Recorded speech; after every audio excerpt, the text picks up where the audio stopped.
Today's episode of Cheat Sheet is so exciting, inspiring, hopeful, and powerful. Not only do we have one fabulous activist and community organizer, but two, Vic Barrett and Angela Lang, representing Wisconsin hard.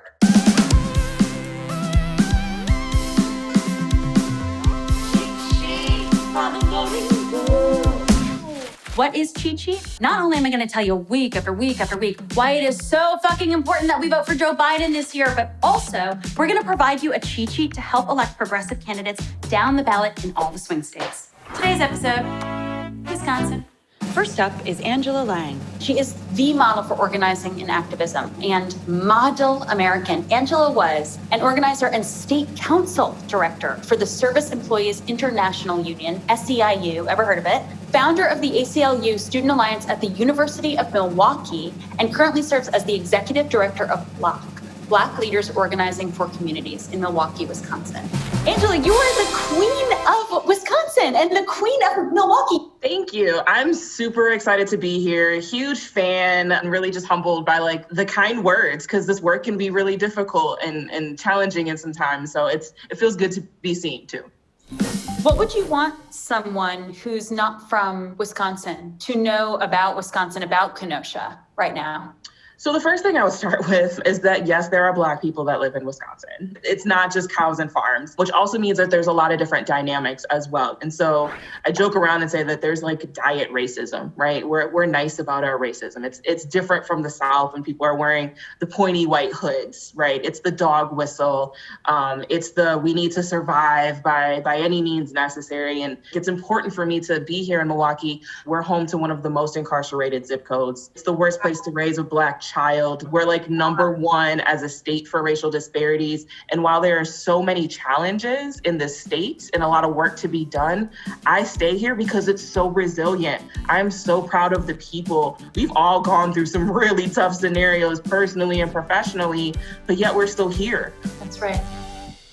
Our next guest, Vic Barrett, has been a climate activist since he was a literal child. Starting in New York City, Vic has turned systemic frustrations into action by becoming a climate activist all over the world. He turns up in Paris, in Poland, at these gigantic, intimidating climate conferences and disrupts their bullshit and calls for reality. So, oh my fucking God, if you don't know Vic Barrett, now you fucking do. So Vic, how did you come to Wisconsin? Never thought I would become a Midwestern transplant, but I got invited to speak at the environmental studies at the University of Wisconsin. After I gave my speech, the dean of the environmental studies school offered me a scholarship to come to school here. I was like, yeah, let's do it. Let's go. What do you think of living there? What's it like? It's different than New York in a bunch of ways, and then ways that have been challenging to me. But honestly, I feel like, in the work that I do, which is about bringing people together and building bridges in a lot of ways, I kind of like this more challenging state where there's a lot of contention. But Wisconsin historically has a really progressive history. And A lot of the motto of the state is about moving forward. So what are you hearing from your community about this election and Joe Biden and Kamala Harris? People are eager. We heard it long before there was even a nominee. Everyone was just ready. Even if it's not my person, we got to get Trump out. That was always kind of the sentiment. We got to get that man out of there. What has he done for us? But people are really ready to just, move on and to do the work. And something that I tell people is white supremacy and transphobia and misogyny, all of that existed before Donald Trump got into office, let's be honest. And it's not going to magically go away after the November election. Even if Joe Biden wins the election, there's still work for us to do. I'm so excited and inspired to do the work because now I'm seeing it and I see the leaders. You've been setting this path all along. I'm wondering if you have any tips for people having conversations that they haven't had before. How would you tell a novice who's trying to have a challenging political conversation to enter? First of all, I would thank them, right? Because we need to be having the tough conversations. This moment means difficult and uncomfortable, right? And put it in perspective, while these conversations may be uncomfortable, imagine what it means to be a person of color. And these are more than conversations. These are our lives and our lived experience. Living under Donald Trump for the last 4 years, though, and seeing these things like COVID come up and seeing the uprisings come up and seeing his response to them, it's really disappointing and like terrifying to see as an activist, as someone who believes how much change can happen in the streets.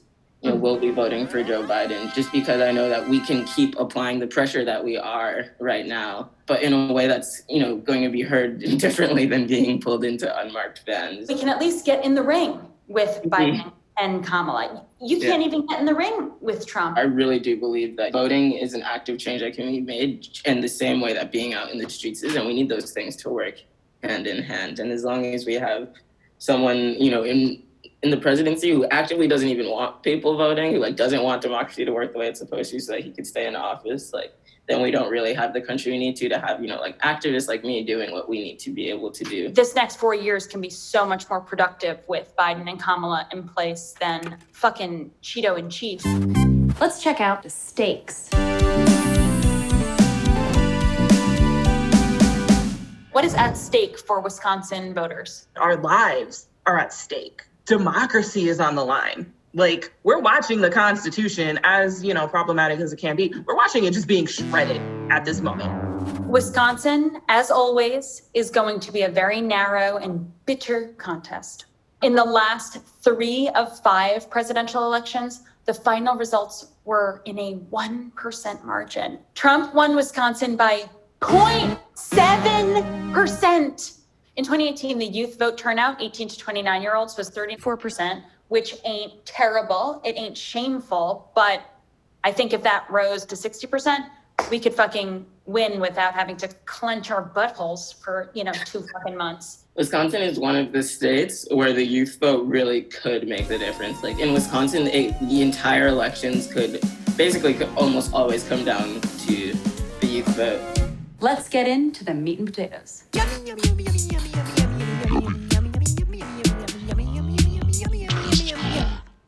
So the state ledge races in Wisconsin matter so much this cycle. Democrats are 3 seats away from flipping the Senate, 14 seats away from flipping the Assembly, Wisconsin's House. And if Democrats could flip both Senate and Assembly, Wisconsin would have a Democratic trifecta and could actually have a chance to protect human rights in Wisconsin with Medicaid expansion, criminal justice reform, and the upcoming drawing of congressional maps. Wisconsin voter suppression is huge. Gerrymandering is absolutely ridiculous. If you look at some of the lines that are drawn around these districts, they don't make any sense. I want to go down ballot and talk about these local progressive candidates who I think we could get elected. Representative Ron Kind is running for re-election in Wisconsin's 3rd district. This is a district that 45 won in 2016 by 4% of the vote. So Democrats need to turn out. Ron is a husband, father, and hunter. And if reelected, Ron will continue to advocate for veterans, increase access to quality, affordable healthcare, education, good paying jobs. Those are issues that most people in Wisconsin really care about. Veterans, education, access to affordable housing. Okay, now there are some state Senate candidates which we can truly move the needle on. Senate District 8 is composed of the northern suburbs of Milwaukee. Neil Plotkin. Neil Plotkin is a small business owner who over the last 2 years has become a substitute teacher at a local high school, working extensively with students with special needs. If elected, Neil will advocate for fair maps and voting rights. Come on! Investing in public schools, protecting natural resources. Hello, Wisconsin's beautiful. Here's your solution, your local right here solution to maybe some of these angers that you've had with the federal government. Senate District 10. It's called a pivot county because they voted for Obama twice before voting for the baby in chief. Running is Patty Schachtner. She's defending her seat, which she narrowly won in 2018 with a special election that drew national attention. Schachtner was raised on a farm in St. Croix and serves as the county's chief medical examiner. Okay, fucking amazing. She also serves as an EMT. She's on the board of a Center for Victims of Sexual and Domestic Violence and founder of the Suicide Prevention Task Force of St. Croix County. If reelected, she will continue to advocate for education, the economy, healthcare, and protecting Wisconsin's natural resources. I know you love that, but. And it looks like she really shows up for her community, so they could show up for her too. That's right. We can fucking do this and help Patty keep her seat. You can register and make a voting plan here. If you plan to vote absentee, request your ballot today. Do not wait. Might as well get it out of the way so it has as much time as possible to get to you. Committing to vote and making a voting plan actually makes people way more likely to go out and do it. And when you think about it, it makes sense, right? When you set out your plan for the next day, you're more likely to actually follow it. In a state like Wisconsin, that's incredibly important. A generated video has a simple format to make it easy to use your social media to talk about politics and government and humanize policy. My name is Angela Lang. I am born and raised in Milwaukee, and that's where I am right now. I love being able to just laugh and have joy wherever I can. One issue I have with the system is that there are constant attacks on Black and brown bodies, and I'm not able to feel like I'm free and safe and actually being able to be rooted in joy, and that people, for whatever reason, don't think that Black lives matter. My name is Vic Barrett. I'm from New York, but I'm in Madison, Wisconsin right now. One thing that I love is getting to spend time outdoors and enjoying time with friends. One issue that I have with this system is just the amount of people that it's ignoring. Woo! Feeling extra?